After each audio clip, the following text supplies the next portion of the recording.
ভগবান গণেশকে তুলসী দেবেন না। দেবী, কোনো দেবীর ওপর দুর্বা দেবেন না, যেমন মা পার্বতী, তার উপর দুর্বা দেবেন না। শিবলিঙ্গে কেতকী ফুল ব্যবহার করবেন না। শিবলিঙ্গে কেতকী ফুল ব্যবহার করবেন না। আপনি তিলক কাটছেন ভগবান বিষ্ণুর নাম করে, ভগবান বিষ্ণুর নাম করে যদি তিলক কাটেন, ওই তিলকের ওপর অক্ষত দেবেন না। বা ভগবান বিষ্ণুকে আপনি তিলক পড়াচ্ছেন, সেই তিলকে অক্ষত মানে গোটা আতপ চাল কখনো দেবেন না। দুটো সমান সমান সাইজের শাঁখ পাশাপাশি রেখে দেবেন না।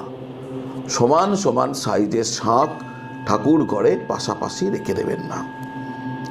3টি গণেশ আপনার পূজার আসনে কখনোই রাখবেন না। অনেকে রাখেন, 3টি গণেশ পূজার আসনে কখনোই রাখবেন না।